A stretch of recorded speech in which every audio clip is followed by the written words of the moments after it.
Baik. Baik. Ini Ana pakai apa namanya? Pakai Bluetooth mobil. Suaranya kedengaran nggak ya? Alhamdulillah jelas, Ustaz. Ya, baik. Ya, ini karena di jalan ya, jadi nanti kalau putus-putus mungkin videonya Ana matikan. Ya, bisa dimulai ya? Baik, Ustaz. Ya. Ana buka dulu, Ustaz ya. Baik. Bismillah. Assalamualaikum warahmatullahi wabarakatuh. Waalaikumsalam warahmatullahi wabarakatuh. Alhamdulillah.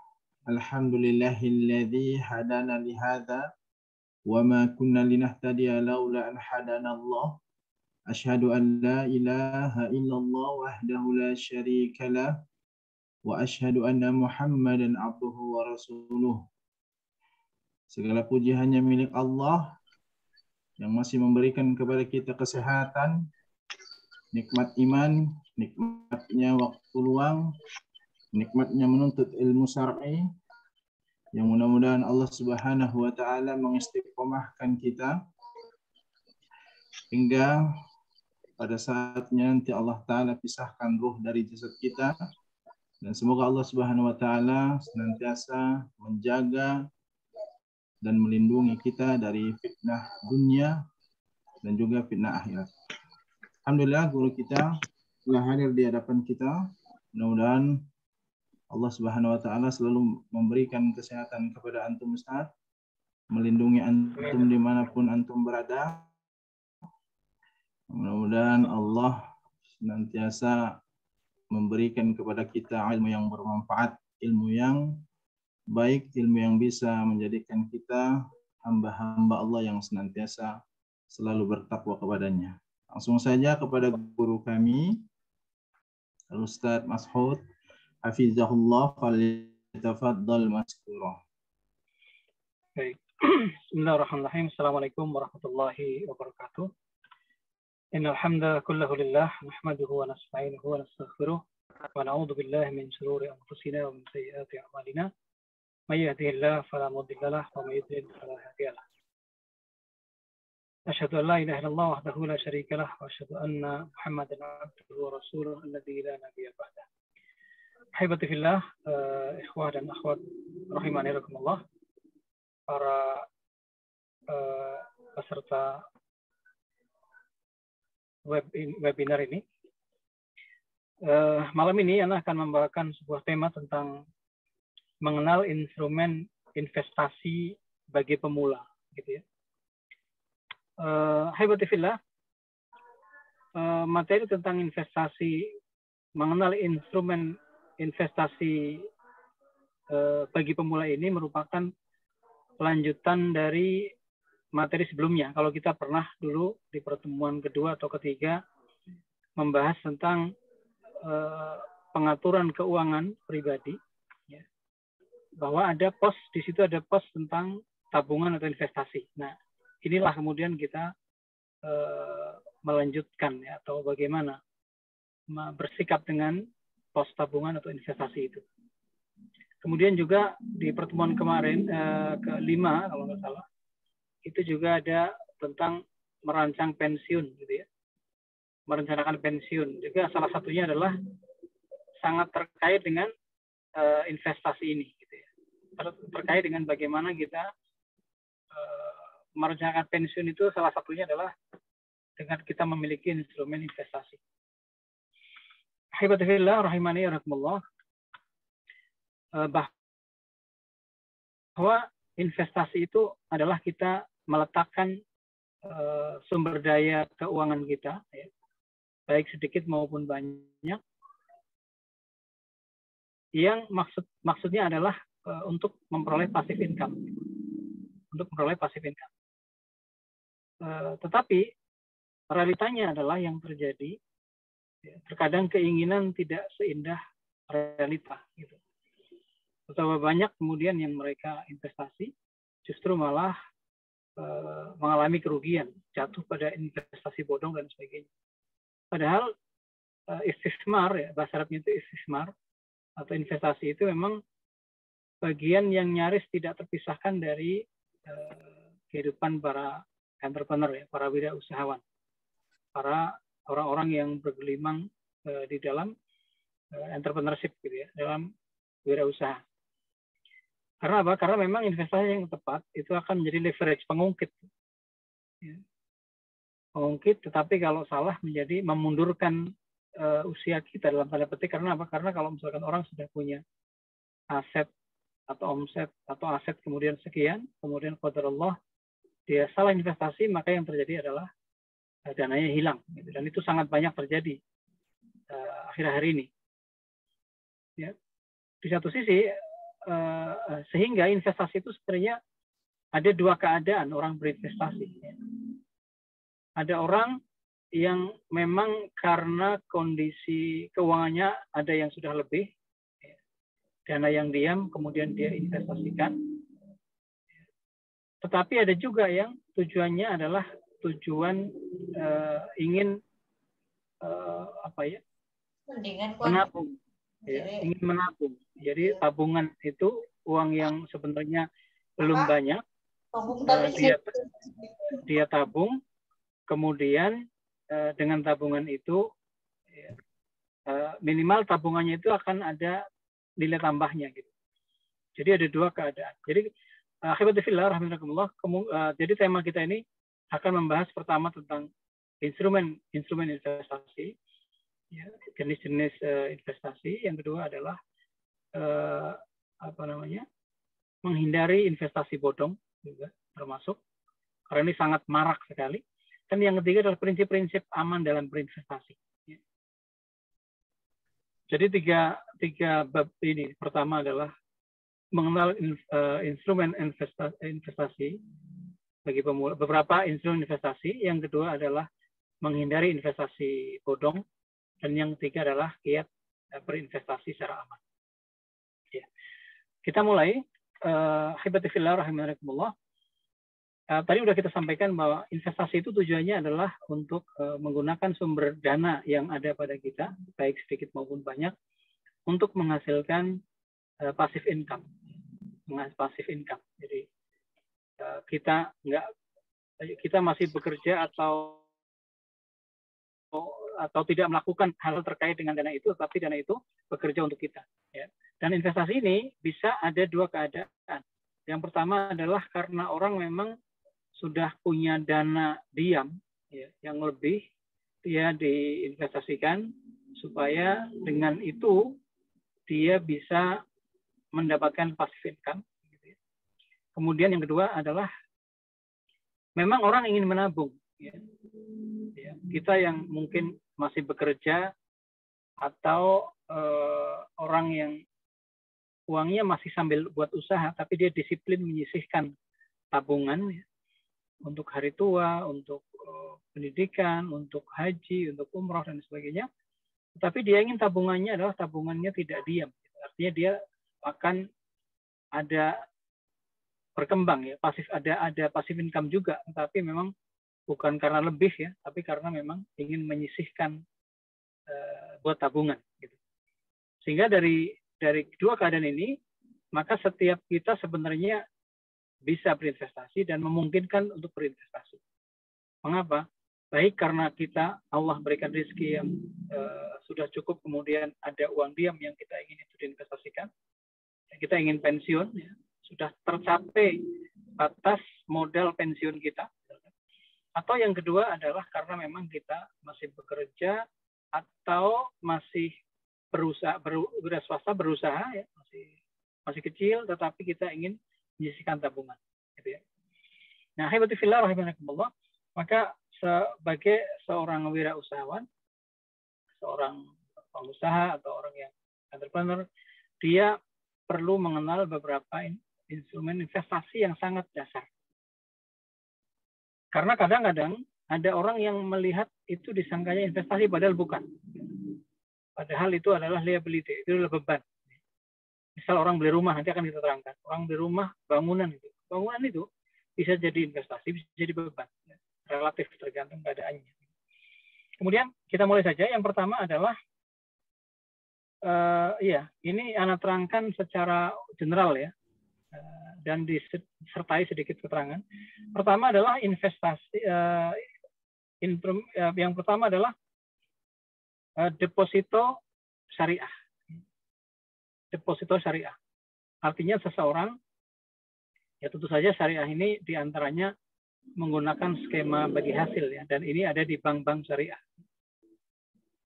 Terlepas dari beberapa masalah yang ada, karena kadang-kadang kalau kita bicara bank syariah bukan hanya di Indonesia, ada di luar negeri. Ya, Ana beberapa lama di luar negeri dan kita mengenal juga di luar negeri ada bank-bank syariah yang benar-benar syariah karena tidak terkait dengan struktur perbankan ribawi, gitu ya. Makanya kita sebutkan juga, ya. Tetapi tentu saja kesyariahan investasi jenis ini sangat tergantung dengan kesyariahan bank.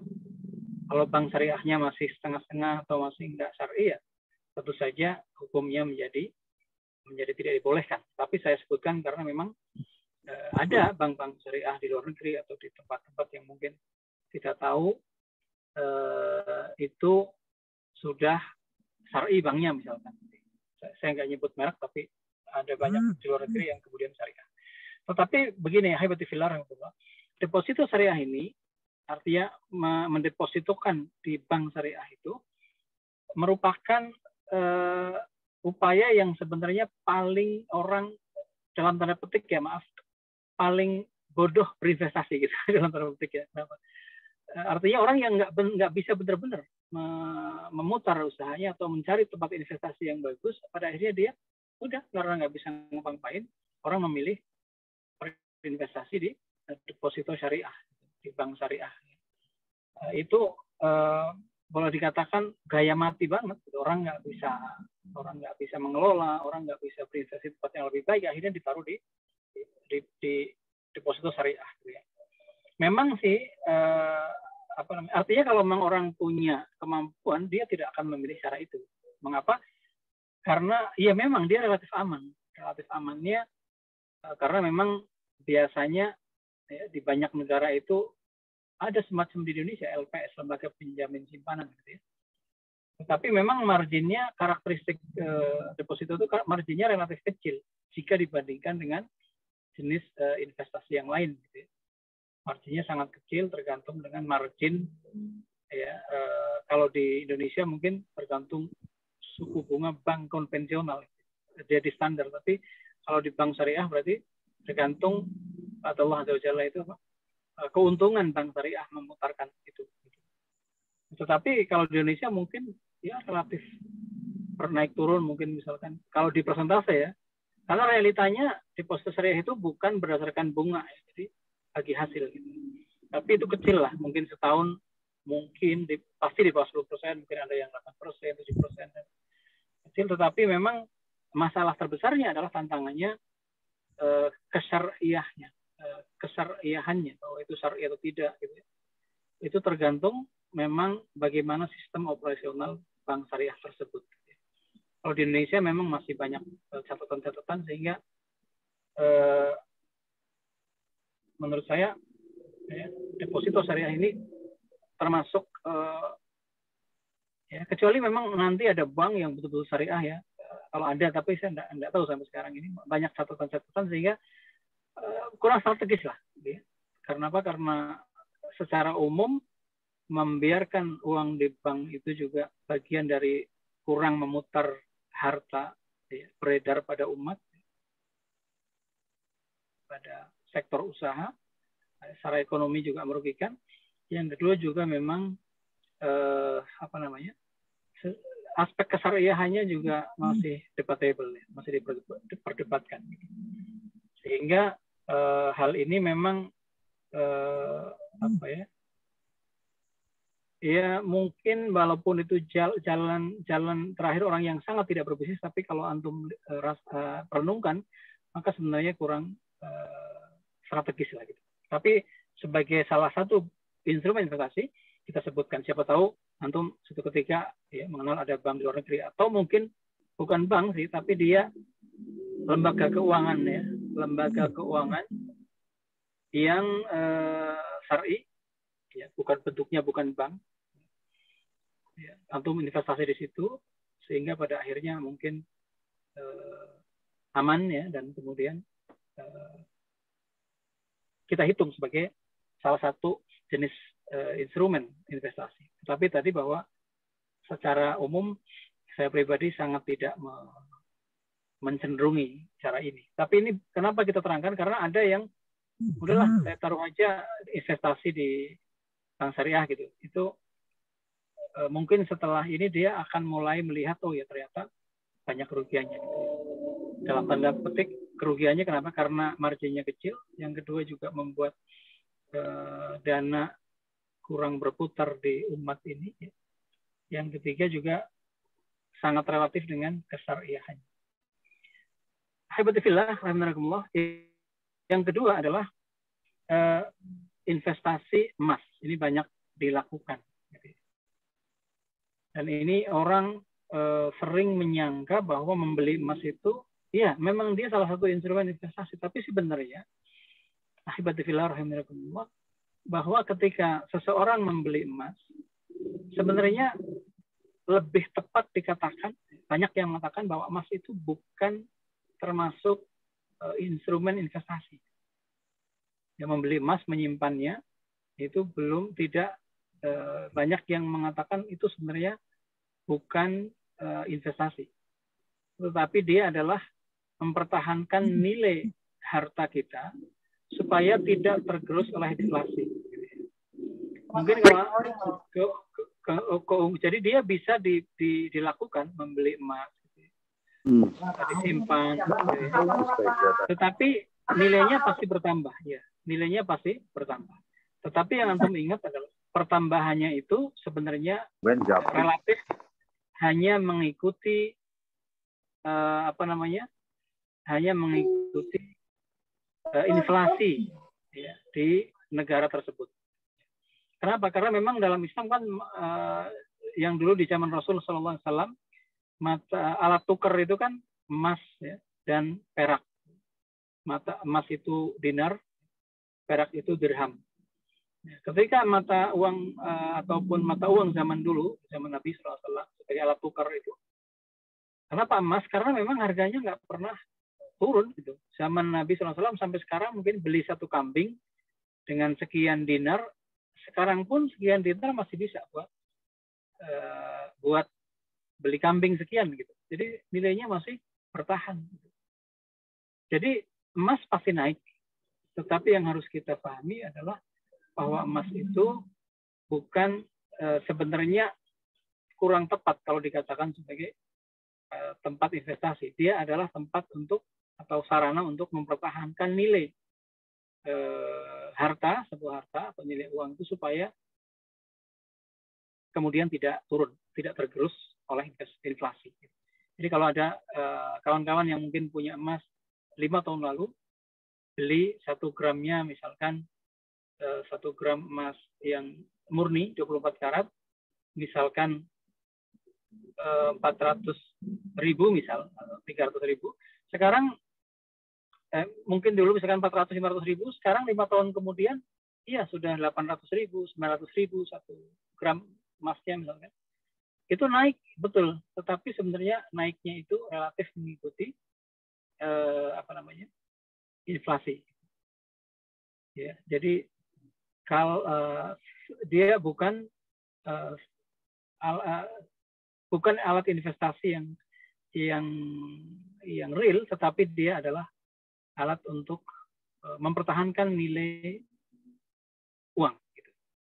Jadi boleh nggak ataupun bagus nggak ya, tergantung. Kalau antum ingin investasi dapat keuntungan yang bagus, bukan di emas. Tapi kalau antum ingin aman, ya, ingin menabung aman, nilai uangnya nggak turun, nilai harta antum nggak turun, maka emas juga salah satu solusi. Ya, jadi kelebihannya dia relatif aman karena akan mengcounter inflasi, harganya akan naik seiring dengan inflasi, dan dia tidak terlalu liquid sekali gitu ya. Jadi kalau nyimpan uang kan otomatis kalau butuh langsung dipakai. Kalau nyimpan emas dia perlu menjual dulu gitu. Jadi rada agak kurang liquid gitu. Tapi kita harus ingat bahwa sifatnya seperti itu. Dan juga kerugian emas itu, kalau kerugian emas itu tidak pas untuk simpanan dalam jangka pendek gitu. Mengapa? Karena nilai emas itu biasanya naik perlu waktu agak panjang. Kalau seseorang kemudian membeli emas, ya, kemudian dia jual dalam waktu yang tidak jauh, ya, maka yang terjadi dia rugi potongan nilai emas itu. Misalkan antum beli ke Antam, ketika jual lagi maka ada potongannya. Gitu. Maka ada nasihat yang baik, jangan nyimpan emas tapi jualanlah emas. Gitu. Jadi kenapa? Karena nyimpan emas dalam waktu jangka pendek itu relatif rugi. Untuk beli sekarang dijual 6 bulan yang akan datang, misalkan harga emas masih tetap. Gitu. Antum rugi oleh potongan harganya. Jadi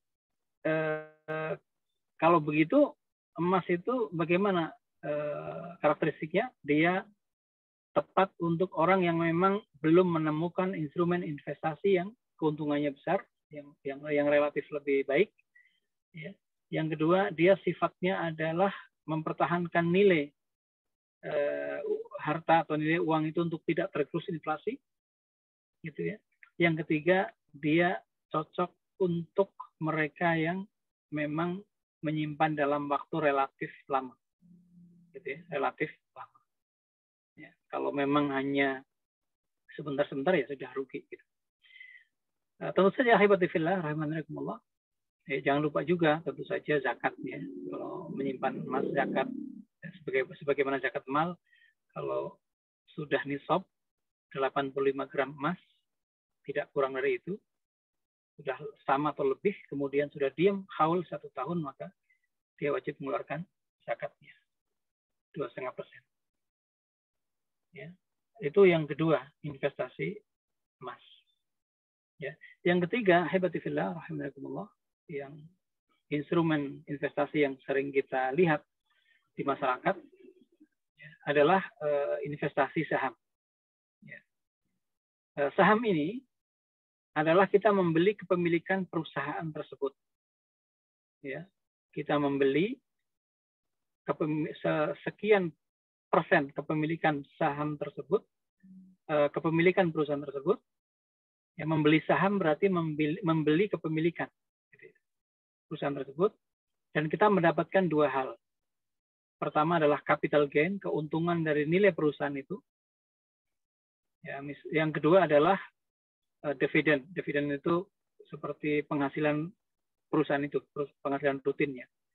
Jadi misal ada perusahaan A, dia menjual sahamnya di pasar saham yang halal gitu.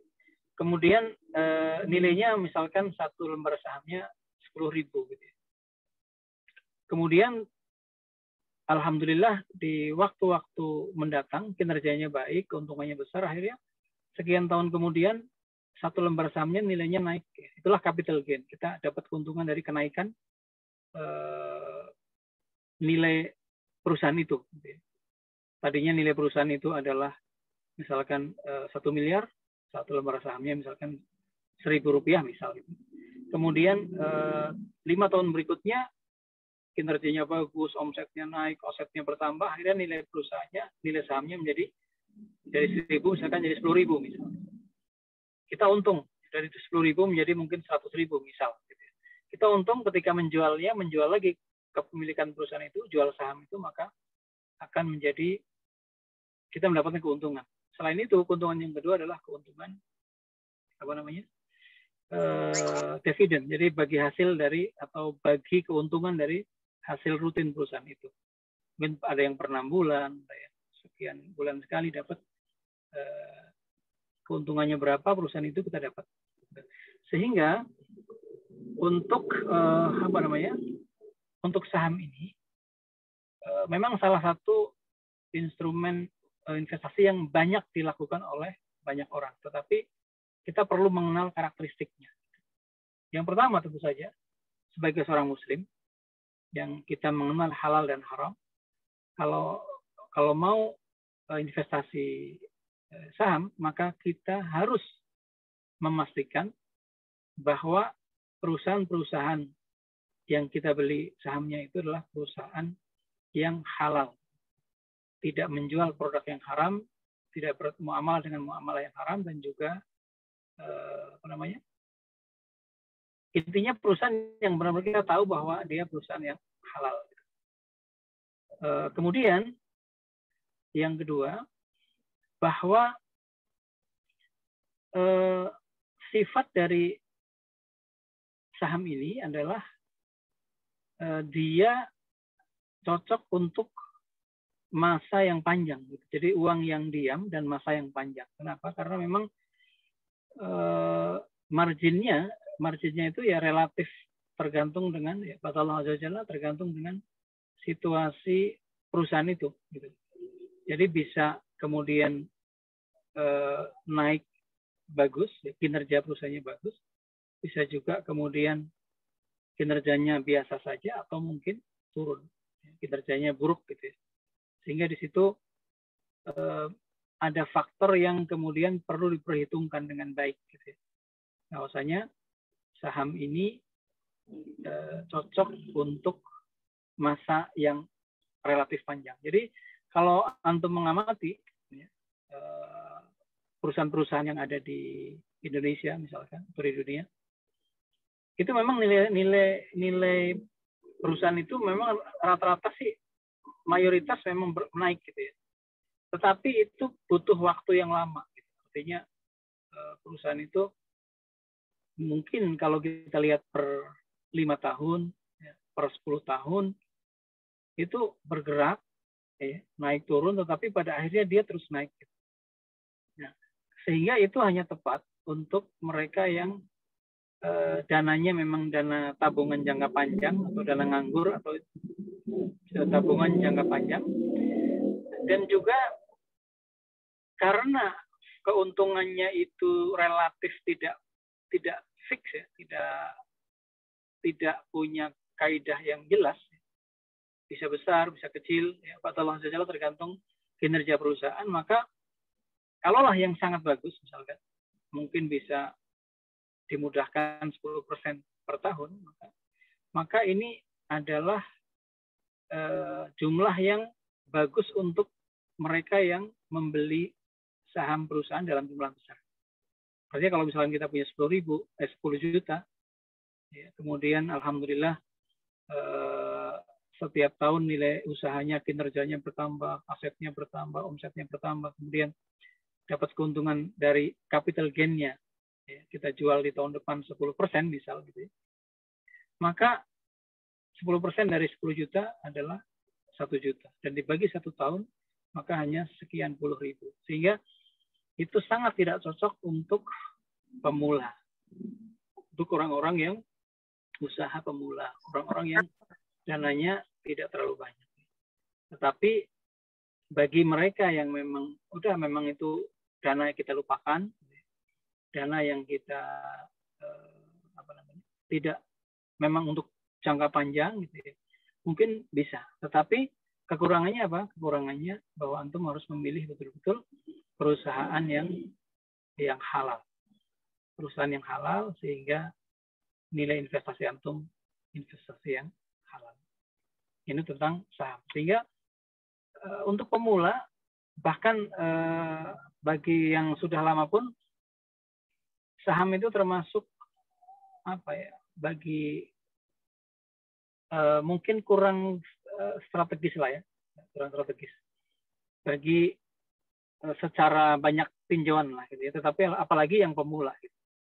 Maka ada kawan-kawan yang kemudian anti saham. Tapi sebagai instrumen investasi dia tetaplah sebuah instrumen investasi. Cuma bagaimana kita menyikapinya. Karena di realitas di alam realitas ada. Jadi kalau memang ada yang mau baik karena nabung, udahlah uangnya saya lupakan, ya, karena saya jual dalam waktu yang lama atau memang ada uang lebih, ya beli saham ya secara hukum tidak masalah, asal betul-betul antum tahu bahwa perusahaan itu adalah perusahaan yang yang halal dalam produksi, dalam proses keuangannya dan sebagainya. Tetapi ada teman-teman yang mohon maaf terprovokasi karena saking banyaknya iklan-iklan saham di sosmed, kemudian dia masih dalam keadaan yang sebenarnya masih kurang, ya masih pengusaha pemula gitu ya, kemudian dia masuk beli saham. Itu menurut Ana sangat kurang tepat, karena pengusaha apalagi pemula malah justru lebih baik kita gunakan untuk membangun usaha sendiri, gitu ya. Membangun usaha sendiri yang nanti akan kita terangkan. Ya. Tetapi sekali lagi bahwa saham sebagai salah satu instrumen usaha, instrumen investasi, dia memang iya. Tapi bagaimana kita memperlakukannya, kita mengenal karakteristiknya. Kemudian yang keempat adalah ini ketiga juga, tapi ini disebut reksadana syariah. Ini sama ya. Kita masih satu nomor lah. Tadi saham, artinya kita beli langsung. Kemudian yang kedua adalah melalui reksadana. Reksadana ini kita beli saham tetapi melalui perusahaan sekuritas. Jadi ada manajer investasi yang ngurus. Itu bagi orang yang belum tahu, akhirnya daripada dia bingung, udahlah lewat jasa. Perusahaan sekuritas yang dia, perusahaan jasa lah untuk mengurus uang kita, kemudian dibelikan saham dan lain sebagainya. Makanya ini lebih aman karena orang yang belum tahu bisa aman, tetapi masalahnya kembali kepada tadi kaidah kehalalannya, bahwa kita harus memastikan apakah perusahaan sekuritas itu membeli saham hanya yang halal atau dicampur. Ya, ini masih sama. Alhamdulillah, rahimahullah. Ya. Yang keempat adalah properti. Properti itu membeli properti maksudnya, membeli properti. Properti diantaranya adalah bangunan dan tanah. Ini banyak sekali. Kita akan coba terangkan dulu yang bangunan. Alhamdulillah, rahimahullah. Jadi banyak orang yang kadang-kadang agak salah paham terkait dengan bangunan ini. Ada yang udahlah saya nabung, beli rumah. Ya, beli bangunan. Ya. Ini sebenarnya bangunan itu termasuk beban ya. Liability dalam teori ekonomi, bangunan itu termasuk liability, termasuk liabilitas, beban yang dia butuh rawatan, yang dia butuh, sehingga bangunan ini bisa menjadi instrumen investasi kalau memang dia menghasilkan, mungkin dikontrakkan, disewakan gitu ya. Tapi kalau bangunan itu sendiri ya, didiamkan, maka dia akan menjadi beban, gitu ya. Akan menjadi beban. Kenapa? Karena dia rumah ataupun bangunan didiamkan, dia akan menjadi rusak, akan butuh biaya cost maintenance cost, gitu ya. Biaya perawatan. Ya, tetapi kalau yang kedua tanah, nah tanah ini dia bukan beban. Karena apa? Karena dia sarana instrumen investasi juga. Jadi kalau kita membeli perumahan, membeli satu rumah, bangunan dan tanah, maka dan itu tidak dikontrakkan, maka sebenarnya yang merupakan instrumen investasinya adalah tanahnya, bukan bangunannya.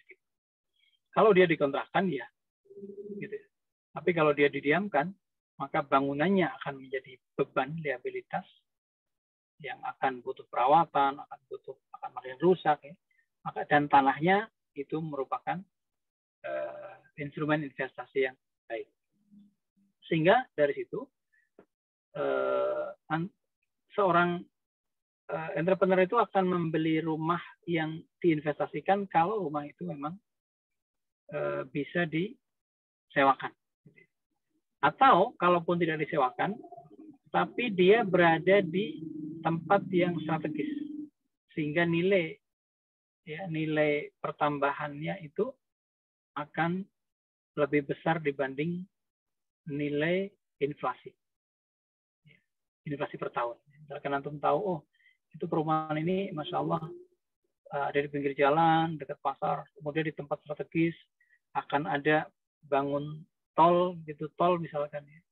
Kemudian sekarang masih murah untuk membeli bangunan itu, rumah itu, maka bukan hanya tanahnya, tapi juga bangunannya, karena biidznillah ta'ala proyeksinya nilainya akan bertambah dengan relatif cepat. Nah, maka itu bangunannya. Adapun tanahnya, tanah itu adalah instrumen investasi yang baik. Tanah itu adalah instrumen investasi yang baik karena harganya, ya, biidznillah ta'ala pasti naik. Mengapa pasti naik? Karena jumlah tanah itu tidak bertambah. Sementara jumlah manusia bertambah. Karena tanah tidak direproduksi segitu-segitu aja, maka nilainya makin tahun akan makin naik. Ya. Sehingga investasi di tanah itu termasuk investasi yang relatif bagus. Tetapi memang karakteristiknya bahwa dia relatif kecepatan pertumbuhan nilainya itu Allah Azza wa Jalla sangat ditentukan oleh ketepatan pemilihannya. Makanya setelah ini antum perlu cari tahu bagaimana sih kiat membeli tanah yang pas, yang baik. Jadi kalau membeli tanah misalkan di tempat yang strategis, yang baik, maka nilainya akan relatif naik dengan relatif cepat. Per tahunnya akan naiknya bagus. Tapi kalau antum membeli di tempat yang kurang strategis, maka butuh waktu sangat panjang untuk dia bisa naik. Walaupun tetap akan naik. Tetap akan naik. Sehingga kalau kita memutuskan ingin investasi di tanah, ya, maka salah satu ikhtiarnya adalah mencari tahu, ya, bagaimana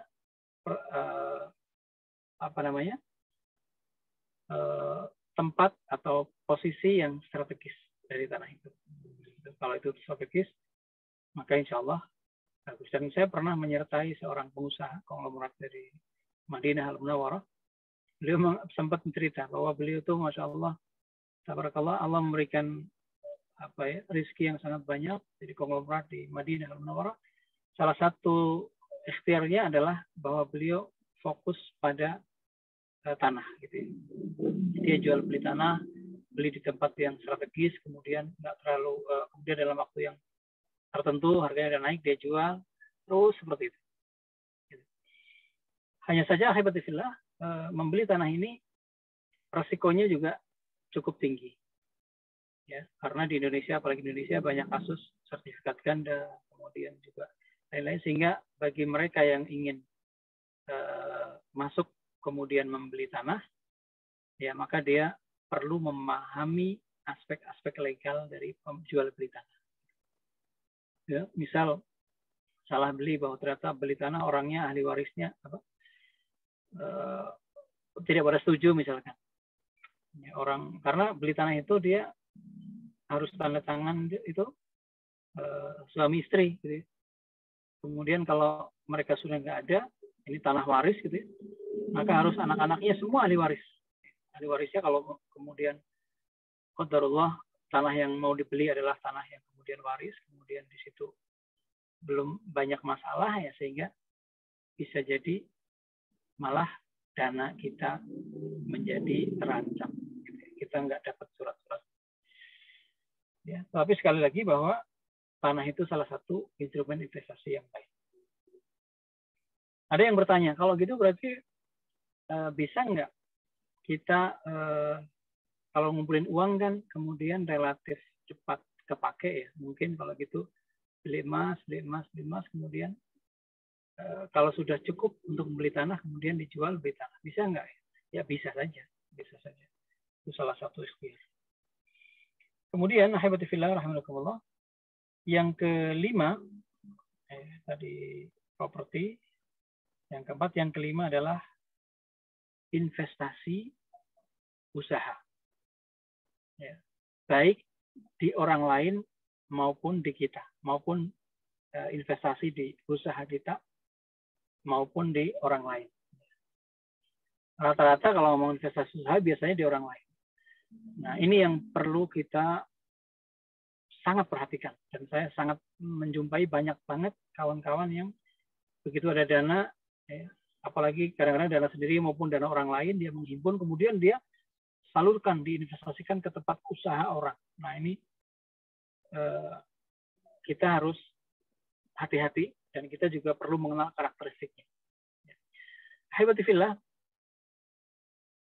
berinvestasi usaha ini memang investasi yang paling besar keuntungannya, dan paling sesuai dengan prinsip-prinsip kemakmuran sebuah negara atau sebuah bangsa atau sebuah umat. Mengapa? Karena perekonomian umat itu akan berputar, akan tumbuh kalau banyak pelaku-pelaku usaha. Sungguhnya inilah yang diyuhas, yang diseru dalam Islam itu untuk kemudian memperbanyak sektor-sektor usaha real, bukan usaha yang semu, seperti perbankan, kemudian tadi yang kita sebutkan itu banyak yang semu, tapi kalau ini real, ekonomi tumbuh, ekonomi bergerak, dan juga marginnya relatif besar.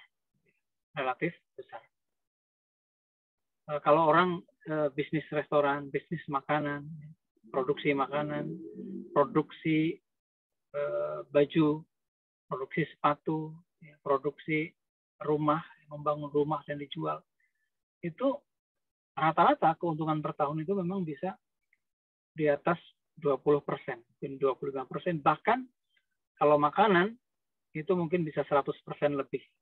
Jadi memang marginnya besar.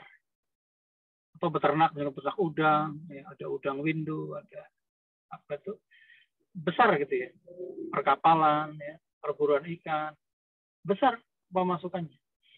Tetapi habibatifillah, sesuatu yang potensi pemasukannya besar, maka juga potensi bahayanya pasti besar juga, resikonya besar juga.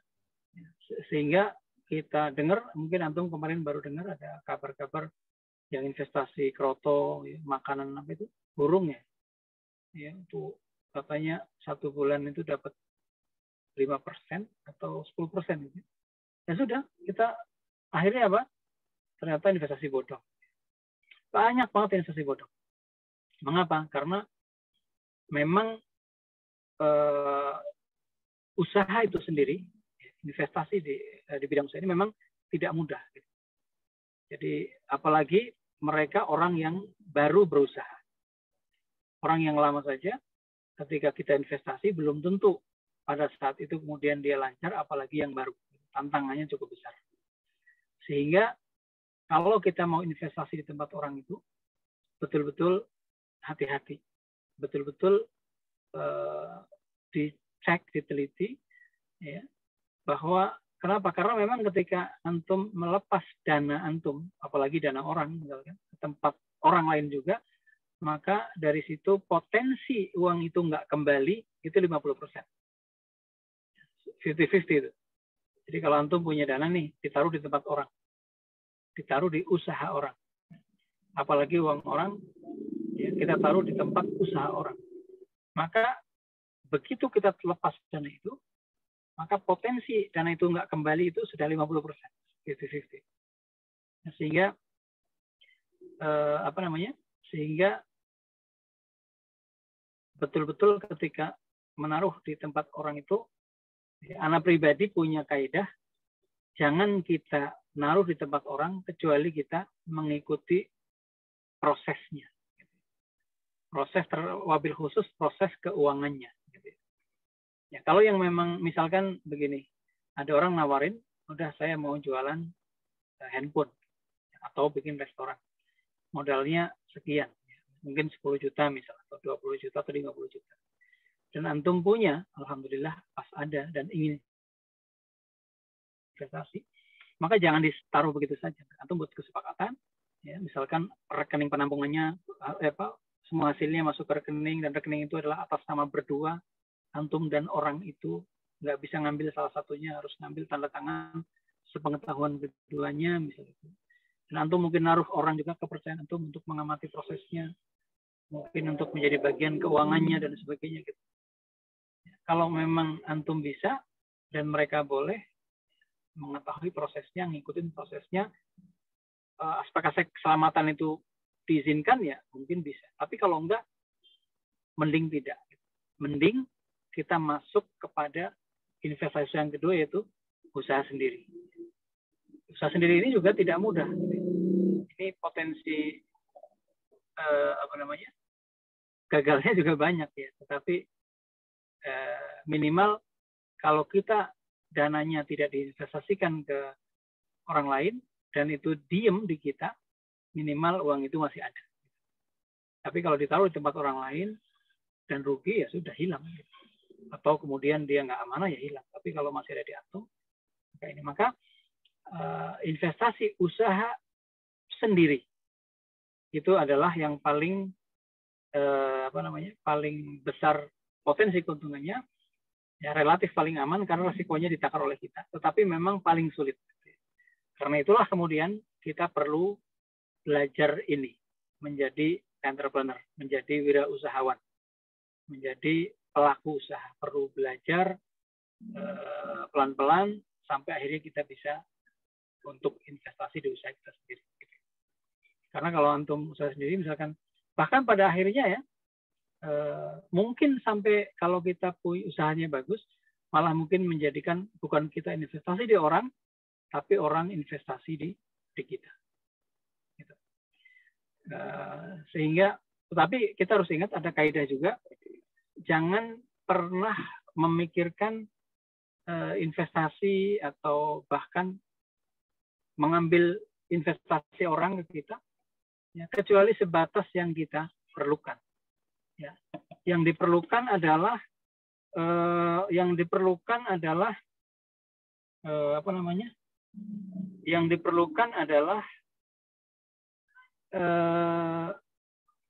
kita menerima dana. Ya. Kalau ada orang misalkan nawarin nih, Pak ini saya mau invest di tempat Anda. Gitu. Maka kita jangan kesenangan gitu. Jangan kesenangan. Kenapa? Karena investasi itu dia bisa jadi peluang, bisa jadi ancaman. Jadi kalau misalkan ada orang nitip nih, Pak, saya mau nitip modal di tempat Bapak, di tempat Ibu. Ini ada 100 juta. Ada 1 miliar. Maka kita bukan berarti ada yang nawarin kita sambut. Belum tentu. Kadang harus kita tolak.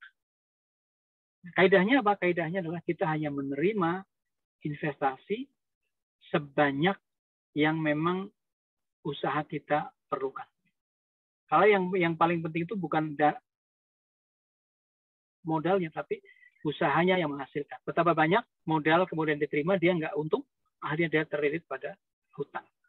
Karena uangnya sudah pergi, sudah dipakai, sudah buat ini, buat itu, hilang, pada akhirnya kemudian tidak untung, ya, maka dia terjerat kepada kewajiban mengembalikan, dan itu menjadi masalah.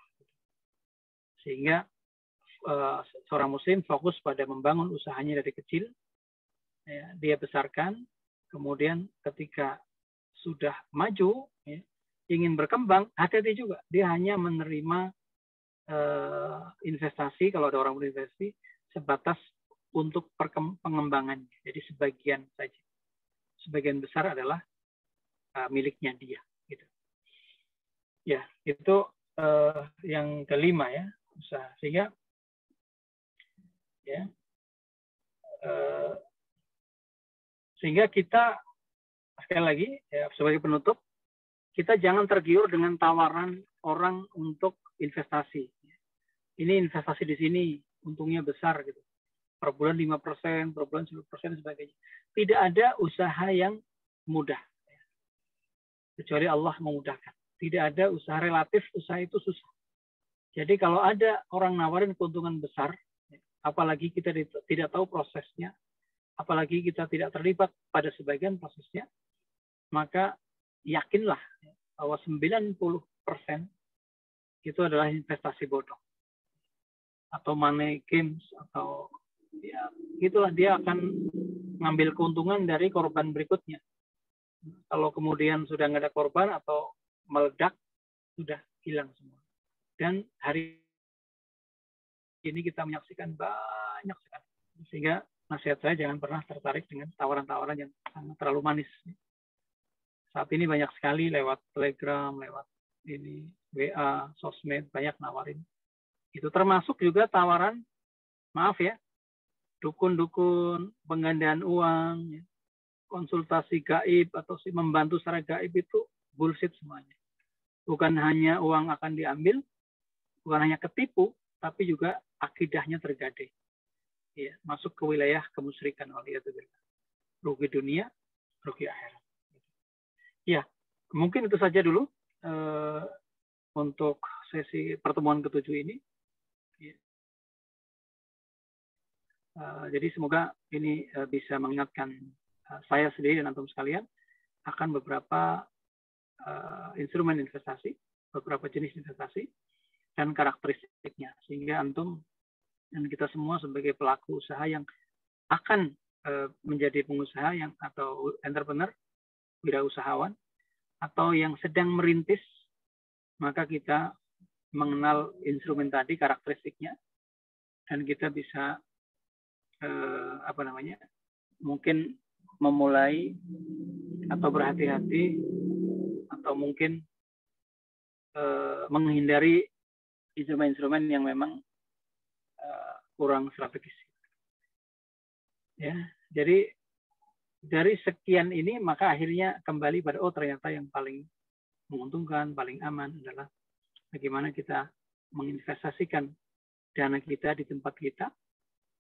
Keuntungannya paling besar, tetapi paling sulit juga karena usaha itu relatif sulit. Maka kita perlu untuk belajar bagaimana memulai menjadi entrepreneur, menjadi wiraswastawan, wiraswastawati. Kemudian pada akhirnya kita punya tafanan, punya kemampuan itu dengan izin Allah Subhanahu wa Ta'ala dan bisa bermanfaat buat muslim yang lain. Gitu. Tetapi kalau memang kita masih belum bisa, ya, kita masih kerja, ingin naruh sebagian dana kita, ya tadi pilih yang instrumen yang terjamin kehalalannya dan juga relatif aman. Ya seperti tanah misalkan, tanah itu saya punya beberapa cerita yang belakangan ini saya menjumpai beberapa kawan, ya, karena membeli tanah dulu zaman mungkin 10 tahun yang lalu, ya, paling cuma nggak ada 100 juta, tapi Allah mudahkan karena tanahnya di pinggir jalan, dibangun jalan besar, dijual kemarin sekitar tahun lalu itu sudah hampir 3 miliar. Gitu ya. Kemudian dia belikan lagi yang 500 juta buat beli tanah di tempat yang lain dan juga strategis. Maka ternyata dalam waktu 1 tahun tanahnya yang baru itu sudah ditawar orang. Yang tadinya beli 500 juta sudah ditawar sampai 1 miliar. 2 kali lipatnya gitu. Jadi itu contoh-contoh orang yang kemudian dengan izin Allah SWT bisa memilih lokasi yang baik kemudian. Tapi dan ada juga kisah lain, sebagian orang yang Allah mudahkan untuk investasi di tanah itu. Jadi dia membeli tanah kredit langsung ke pemilik tanah. Misalkan orang beli tanah 100 juta, dia punyanya mungkin per bulan cuma 3 juta. Maka dia katakan 3 tahun misalkan sampai lunas 100 juta. Udah jadi milik dia gitu ya. Kemudian berapa tahun kemudian sebelum lunas atau baru lunas atau bahkan ada yang belum lunas, ditawar orang dengan harga yang sangat tinggi. Itu sudah dimiliki karena sudah haknya sudah pada dia. Akhirnya dia, masya Allah, kemudian untung besar dan sebagainya.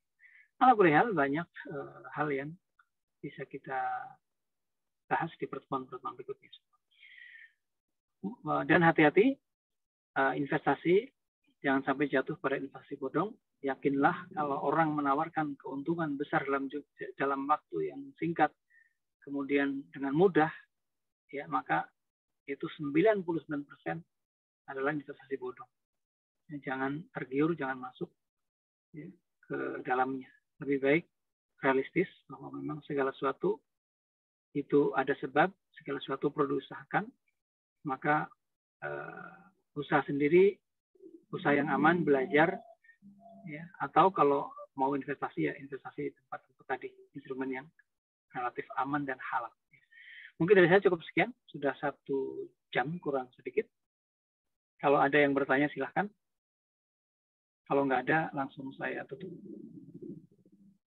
Ya, bismillah teman-teman sekalian, silahkan jika ada yang mau ditanyakan terkait investasi, emas, rumah, kemudian masalah syirkah lainnya. Ya, sudah ada yang masuk. Izin bertanya Ustadz, bagaimana tanggapan Ustadz mengenai aplikasi Binomo, yaitu aplikasi bermain saham dengan hanya menggunakan gadget saja dan dapat menghasilkan uang sampai berjuta-juta. Iya. Bismillah. Kalau aplikasi yang sekarang ada itu, memang ada yang betul-betul aplikasi untuk pembeli saham ya, membeli saham. Jadi memang dia sarana untuk jual beli saham gitu. Tapi kalau Binomo itu sebenarnya bukan itu ya, bukan investasi, bukan trading, bukan jual beli saham, tapi dia menebak ya, menebak dalam waktu tertentu ya, maka itu lebih disebut sebagai judi ya.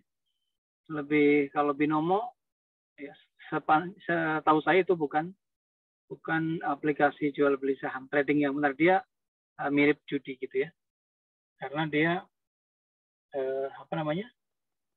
jadi seseorang membeli membeli dengan jumlah tertentu, tapi dia menebak dalam waktu 1 menit ke depan naik atau turun. Jadi ini jangan sampai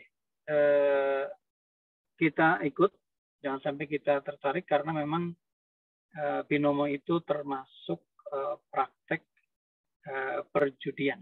Jadi kita kalau trading di Binomo itu dia memang iklannya trading, tapi dia sebenarnya memprediksi atau menebak harga aset itu naik atau turun dalam waktu tertentu. Ya, semenit kemudian, berapa menit kemudian naik atau turun gitu. Sehingga ini bukan jual beli saham, bukan sama sekali. Bukan trading saham yang saya sebutkan, tapi ini adalah judi.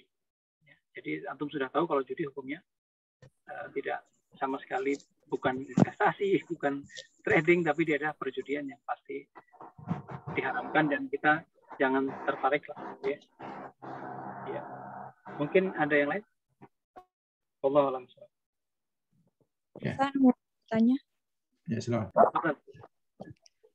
Afan, mungkin tadi barangkali ada teman-teman yang udah bertanya, tapi karena qadarullah Ana keluar dari Zoom tiba-tiba, jadi Ana mau bertanya, Ustaz. Mungkin kalau pertanyaannya sama, mungkin bisa diulang.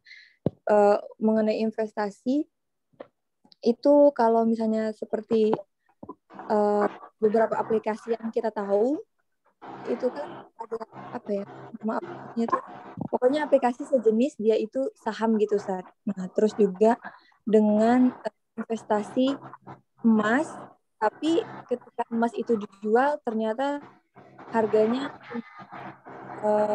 jauh turun gitu. Ketika kita tiba-tiba mau menjual, padahal sudah mungkin emasnya udah bertahun-tahun sama kita gitu kan, tapi ternyata pas dijual itu turun harganya gitu, Ustaz. Nah, itu gimana, Ustaz? Maksudnya investasi yang begitu gimana, Ustaz? Apakah merugikan atau biar kita tuh enggak ya, kalau bisa sih enggak rugi gitu, namanya investasi kan untuk tabungan gitu. Iya.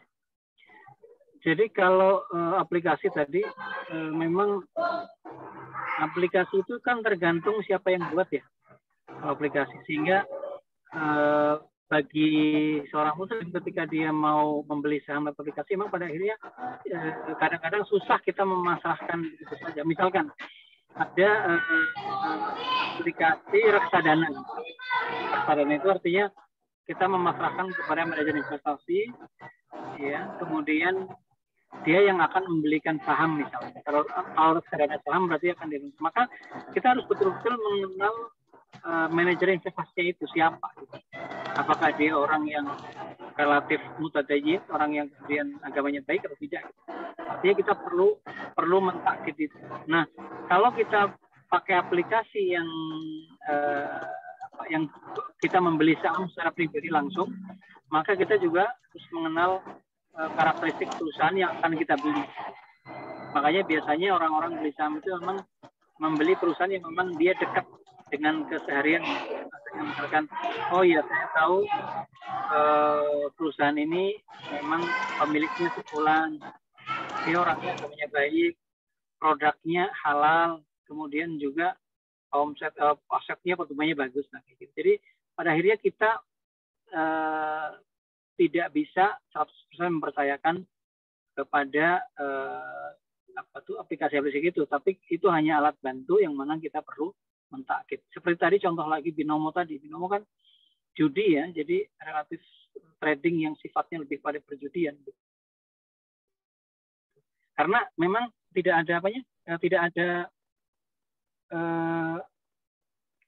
sesuatu yang sifatnya memang tebak-tebakan kalau Binomo. Jadi akhirnya aplikasi itu ada yang memang benar-benar aplikasi judi. Nah, sehingga kita kalau memang kita mau pakai aplikasi, ya relatif kita juga perlu mengamankan diri dengan mentakkid beberapa maklumat atau informasi yang akan kita lakukan, transaksi yang kita lakukan. Kayak kalau beli saham tadi, oh iya misalkan ini aplikasinya sudah bagus, sebagai wasilah saja, tapi kita takkid perusahaannya. Oke. Kalau memang mau manajer investasi ya jangan langsung dipasrahkan, tapi mungkin kita kenali sih orangnya siapa, terus bagaimana, dan akhirnya oh ternyata orangnya takut kepada Allah dan sebagainya, bagus. Akhirnya kita bukan hanya untung secara duniawi tapi juga. Nah kemudian yang kedua terkait emas tadi sudah kita terangkan agak panjang lebar bahwa emas itu memang dia hanya alat untuk mempertahankan nilai nilai uang saja, nilai harta supaya tidak tergerus inflasi. Dia harganya naik, tetapi sekedar ngikutin inflasi aja biasanya. Maka dia relatif tidak disebut sebagai sarana investasi yang tepat. Dia hanya tepat kalau untuk nabung dalam jangka panjang tadi. Jangka panjang tadi. Makanya ukhtuna tadi bertanya, iya, kalau mau dijual, kalau jangka pendek relatif rugi. Kenapa? Ya kemarin lah contohnya ada ikhwah, ya, anak kenal, sebelum awal-awal pandemi atau ya awal-awal lah, dia bilang ada membeli emas sampai pokoknya jumlahnya cukup besar lah.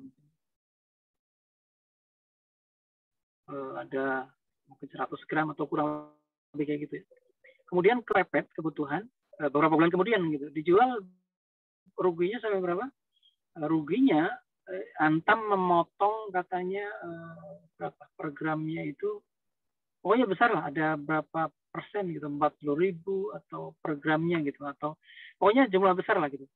Sehingga kemudian udah gitu harganya lagi turun gitu. Jadi dia dalam dia seorang pengusaha, jadi ruginya itu di atas 10 juta gitu. Karena apa? Karena itu harganya betul dia akan naik terus, tetapi dia ada saatnya fluktuatif. Nah, kapan dia naik terus? Naik terus kalau jangka waktu yang panjang. Kayak tadi misalkan 5 tahun gitu. Pokoknya sejak dia beli sampai 5 tahun yang akan datang, insya Allah harganya akan pasti naik gitu ya, biidznillah ta'ala. Tapi di antara waktu-waktu itu ada fluktuatif, dia kadang naik turun gitu. Nah, sehingga gimana? Ya kalau pas lagi rugi jangan dijual gitu. Pas kalau lagi rugi jangan dijual. Karena kalau dijual, kalau dia kepepet betul-betul ya sudah. Nah, kayak pengusaha tadi yang Anda ceritakan, dia siap dengan kerugian. Jadi kalau beli emas harus siap-siap dari awal. Iya. Jangan jual dalam waktu dekat. Karena dia akan kena resiko naik turun harga. Yang kedua pasti kena potongan. Makanya tadi ada nasihat yang baik, antum jangan simpan emas. Gitu. Antum jangan beli emas untuk disimpan, tapi kalau bisa antum jadilah penjual emas. Karena penjual emas apa? Dapat tadi harga selisihnya kan, kalau kita beli emas kan, ketika jual lagi kan ada tuh biaya administrasi ya. Nah itu atau gitu. Jadi emas seperti itu. Kalau mau beli emas, pikir-pikir bahwa jangan dijual dalam waktu cepat, ya. Tapi kalau memang pada akhirnya dia jual ya, pada saat lagi turun tadi ya, kalau saya turun ya antum ditahan aja, jangan dijual. Kecuali memang ada kebutuhan darurat ya sudah. Allah masyaallah. Ya mungkin itu terkait dengan pertanyaan tadi. Ustadz Afwan, nambah satu lagi boleh Ustadz? Fadhil. Masih terkait emas Ustadz, kan emas itu ada apa sih namanya tuh kayak zakat juga gitu kan Ustadz. Itu gimana kalau misalnya kita nyimpan emas yang memang emas itu pas sesuai dengan takaran zakat. Jadi ketika kita menyimpan dalam waktu jangka 10 tahun dan emas itu sudah sampai pada takaran zakat, berarti tiap tahun kita harus mengeluarkan zakat sesuai dengan ketentuannya gitu ya Ustaz? Iya betul, karena bukan hanya emas, itu semua harta yang nilainya setara ya dengan 85 gram emas atau lebih, ya, maka maka dia jangan sudah ada kan zakat mal itu syaratnya 2 ya. Pertama dia memenuhi nisab, artinya batas minimalnya tercapai, yaitu senilai 85 gram emas minimalnya sudah tercapai atau lebih gitu ya. Syarat yang kedua haul, sudah diem selama 1 tahun. Ya, jadi 85 gram emas tercapai dan itu diem selama 1 tahun, maka dia wajib hukumnya mengeluarkan per tahunnya 2,5%. Tapi kalau misalkan prakteknya, kalau misalkan betul-betul ada yang punya misalkan 5 kilo gitu, 1 kilo, harga emas per tahunnya biasanya kenaikannya di atas itu sih. Jadi insya Allah juga nggak rugi gitu. Dan memang kalau sudah itu wajib ya, nggak bisa dihinggak gitu. Gitu ya, jadi gimana? Kalau qadarullah emas itu emang dikasih dan bukan kita beli sendiri gitu, dan dikasihnya juga Afan misalnya sama nenek tua gitu kan, emang untuk buat simpanan dia ketika misalnya nanti wafat atau gimana, pokoknya intinya emang simpanan yang diberikan. Dan apakah dia juga wajib ngeluarin zakat atau si pemberi itu gimana Ustaz? Sedangkan pusat sebenarnya. Kalau titipan maksudnya pemiliknya yang wajib pemilik. Enggak titipan Ustaz, misalnya nih si A memang memberikan secara ibarat secara cuma-cuma gitu kan kepada seorang nenek fakir miskin gitu kan, supaya nanti bisa memenuhi kebutuhan di masa tua. Dan itu dia sudah megang selama waktu 1 tahun dan beratnya sudah mencapai waktu zakat, maksudnya mengeluarkan zakat. Nah itu gimana Ustaz? Hukumnya siapa yang mengeluarkan zakat di antara nenek dan si pemberi itu? Iya, karena kan sekarang miliknya nenek berarti kan? Sekarang miliknya nenek. Kan sudah dihibahkan ya ke neneknya. Misalkan ukhti ngasih ke nenek, misal ukhti ngasih 1 kilo, 100 gram, kan udah nisab tuh 100 gram ya. Ya, maka ketika sudah dikasihkan ke nenek, yang wajib ininya neneknya. Artinya nenek si pemiliknya. Perkara kemudian nanti mau membantu beliau, nek, ana bayarin, itu boleh juga. Tapi hukum zakat melekat pada pemilik itu, sang neneknya gitu. Jadi tapi memang itulah luar biasanya, coba kalau diamati kenaikan emas itu biasanya kan inflasi aja rata-rata, inflasi itu kalau kita rata-rata mungkin inflasi itu kurang lebih lah 3-5%, kalau parah bisa lebih per tahunnya inflasi. Nilai penurunan mata uang, artinya kenaikan emas itu minimal banget tuh sesuai dengan inflasi itu. Makanya itu kemujizatan juga, keajaiban juga apa sih namanya?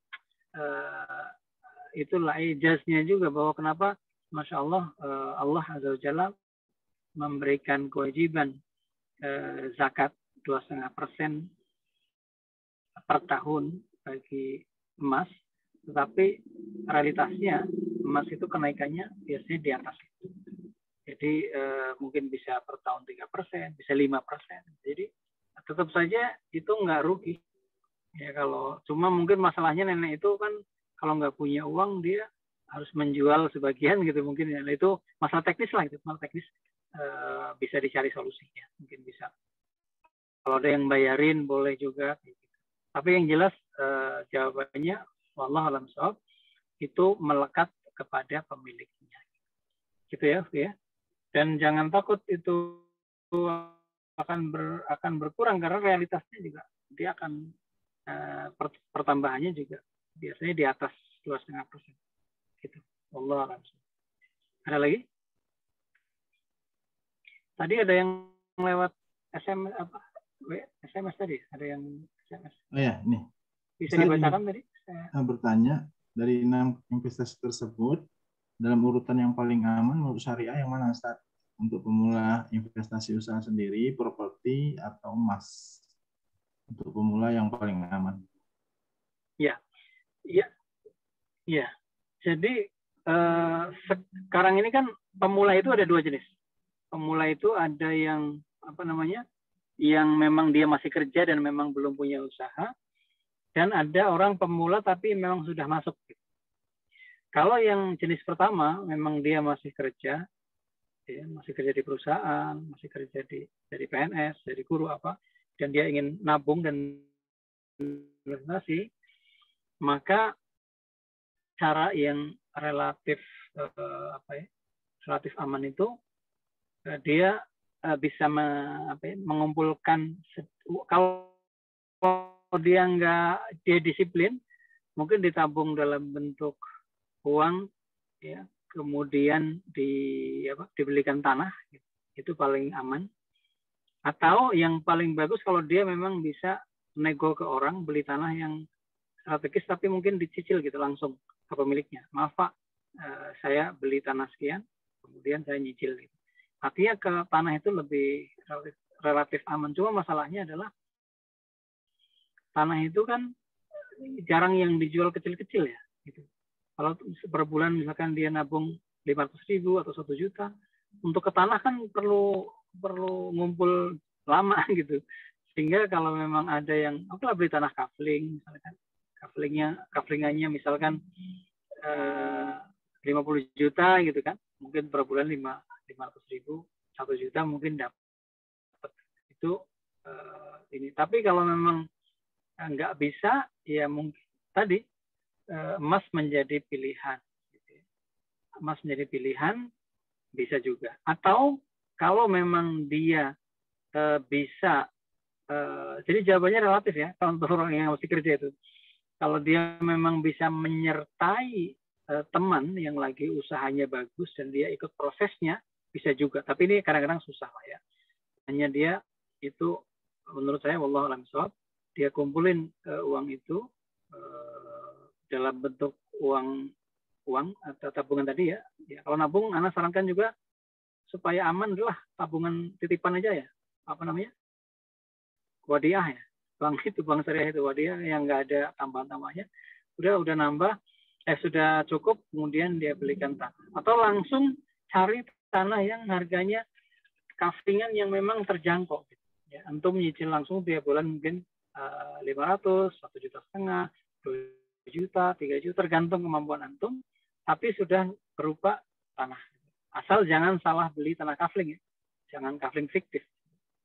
Jangan kafling fiktif. Karena ada juga orang yang belum dibeli sama penjualnya, kemudian dijual lagi ke orang-orang. Jadi begitu kita udah lunas, tanahnya nggak dapat. Jangan gitu.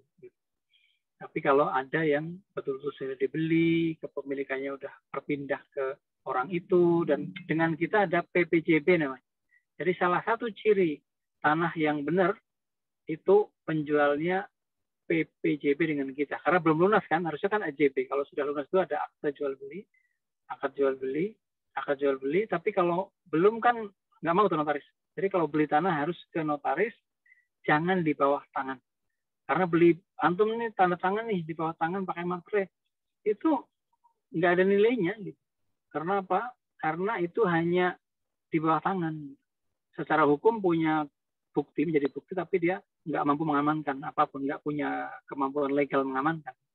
Tapi kalau mau beli tanah tadi kafling, walaupun mungkin tadi relatif murah, antum langsung ke notaris bersama penjualnya, ada PPJB, pengikatan jual beli. Dan notaris ya sudah ada SOP-nya. Kalau kepemilikannya belum berpindah ke orang itu, belum dia beli, belum punya milik dia, maka dia nggak akan mau ada proses PPJB gitu. Jadi itu kalau kita tadi ya jenis yang pertama, kalau mau kerja, yang masih kerja, yang masih belum nyemplung, belum masuk ke dunia usaha, belum memulai, maka yang paling aman, yang paling bagus adalah billahi ta'ala menurut ana ya, itu adalah tanah. Tanah kenapa? Karena tanah itu tadi paling keluar dari banyak khilaf, banyak syubhat, banyak peluang-peluang tadi lah. Kalau saham betul-betul bisa juga, tapi kan tadi mungkin naik turun harganya, kehalalannya kita harus cek dulu dan sebagainya. Tapi kalau tanah sudah, inilah halal dan harganya insya Allah akan bagus asalkan antum pilih posisi yang strategis. Tinggal tugas antum dua. Pertama, bagaimana dengan uang yang ada antum bisa mendapatkan tanah itu? Apakah ditabung dulu nanti dibelikan, atau antum langsung mencari yang itu bisa dicicil? Dan yang itu syarat pertama. Yang kedua adalah ketika membeli, jangan mudah membeli tanah kecuali dengan cara legal formal. Ya, anak kemarin ditawarin di samping pondok, ada anak-anak di pondok ada yang nawarin, ya murah gitu kan. Satu, kemudian kita tanya, oke, alhamdulillah DP sudah kita bayar sedikit ya, DP kecil, kemudian kita akan bayar walaupun mencicil ya, tapi kita mau PPJB, gitu ya. Pengikatan jual beli ke notaris. Penjualnya mengatakan, kita ini aja ya perjanjian materai bawah tangan. Nabila nggak mau gitu. Nggak. Kenapa? Karena itu tidak punya, dia hanya bukti bahwa terjadi transaksi, tapi secara legal formal kita tidak bisa mengecek secara lebih jauh. Tapi kalau PPJB itu punya kekuatan hukum yang mengikat. Yang kedua juga notaris sudah menjalankan fungsi pengecekan. Kalau seandainya belum dibeli atau belum clear sama pemilik tanah, dia misalkan jualan ya, kalau bukan pemiliknya dia menjual, maka notaris tidak akan mau mem-PPJB-kan. PPJB, pengikatan atau perikatan jual beli. Gitu. Nanti kalau udah lunas, antum cicil baru ada AJB. Udah berpindah secara legal formal kepemilikannya, antum bisa namanya antum.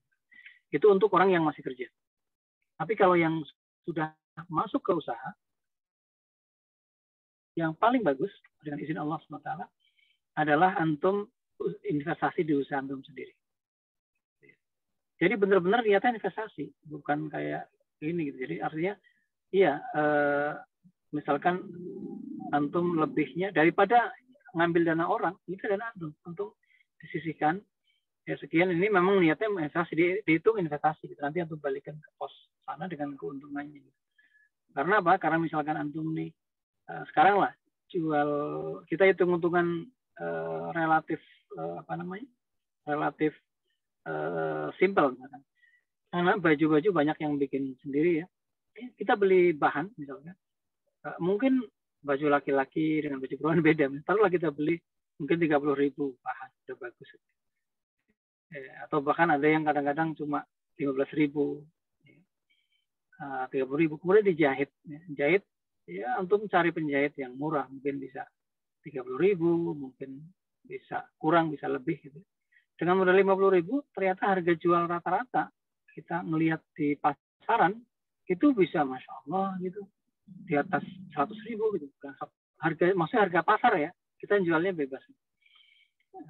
Bisa 150.000, kita lihat bahannya dengan ongkosnya, ternyata masya Allah gitu ya, dengan paling ongkosnya itu nggak sampai 50.000, ternyata harga di pasaran kok bisa sampai mahal banget, bisa 150. Ternyata apa? Ternyata padu padan ininya, apa nih maksudnya dipadu padan, kemudian dibuat ini, itu membuat nilainya naik gitu. Sehingga tuh bayangin dengan modal 100.000, 50.000, artinya antum kan produksi nggak harus langsung 1.000 kan, bisa produksi 5, produksi 10 gitu. Antum punya misalkan lah, punya uang 5 juta misal, 5 juta. Kalau 50-an ribu bisa jadi berapa itu? 100 baju. Dan antum asalkan modelnya dibuat bagus, antum meriset ya, coba shop atau apa namanya gamis yang bagus kayak apa sih, lihat. Ketika antum beli bahan ke tempat grosir pasti kayak gitu, modalnya kecil. Ya udah, antum sekalian mungkin ditawar-tawarin menjual 100 baju, atau mungkin kalau kebanyakan udah bikin 10 dulu gitu. 10 modalnya 500.000 gitu. Kemudian dijual ya, ke teman pondok, antum datang ke pondok sana, pondok sini. Masa jual 10 nggak bisa gitu kan? 10 itu dinilai tawar antum mampu. Dan untungnya, Masya Allah, bisa 100% gitu, 100%. Dan kalau antum dengan izin Allah mampu menjual dalam waktu sebulan, selama sebulan antum untung 100%.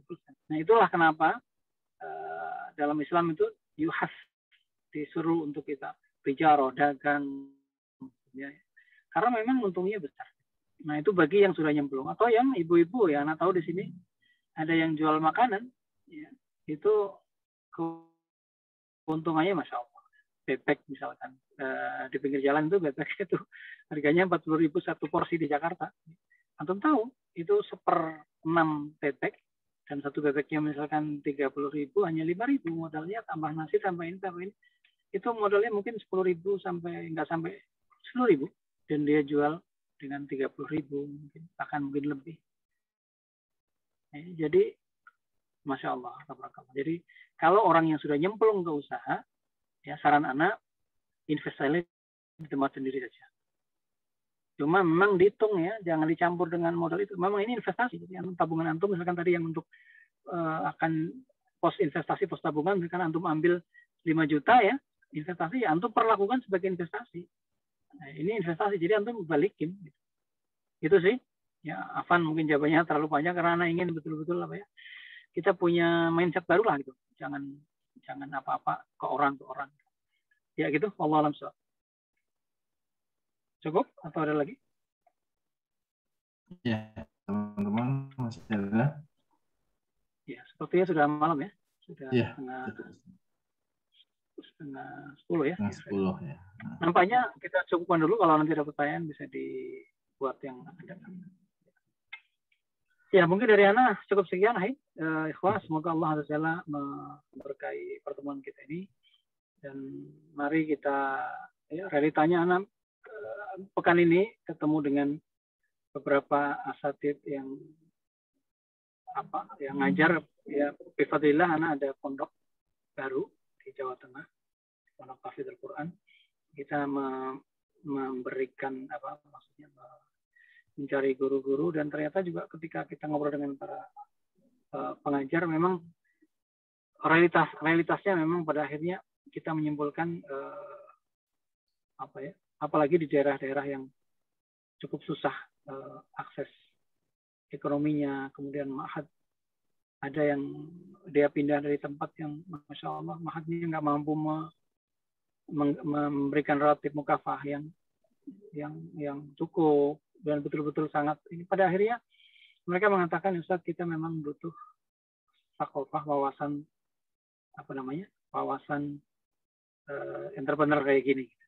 Ya, makanya ketika Ana menyampaikan ini, Ana berharap semoga memang akan bermanfaat buat para ikhwah, para duat, para dai. Mereka selama ini muhtasib, mereka berjuang di Allah SWT. Pada akhirnya mereka bisa selain berjuang berdakwah juga punya sampingan yang pada akhirnya bisa menjadi sarana untuk sarana untuk kemudian dia bisa lebih baik, lebih fokus dalam berdakwah dan juga dalam berjuang fisabilillah ini. Ya, itu saja mungkin. Kalau ada yang benar dari Allah SWT, yang salah dari anak, dan kita mohon ampun kepada Allah Azza wa Jalla. Ana akhiri dari anak, subhanakallahumma bihamdika asyhadu an la ilaha illa anta astaghfiruka wa atubu ilaik. Assalamualaikum warahmatullahi wabarakatuh. Waalaikumsalam warahmatullahi wabarakatuh. Jazakallah khair Ustaz atas ilmu dan juga waktunya. Fi amanillah Ustaz. Ya, Allah senantiasa menjaga antum. Ya. Assalamualaikum. Waalaikumsalam. Teman-teman sekalian silakan di absen. Sudah direkam ya? Ya, sudah direkam dari tadi. Mudah-mudahan Allah SWT memberkahi ilmu kita semua. Amin.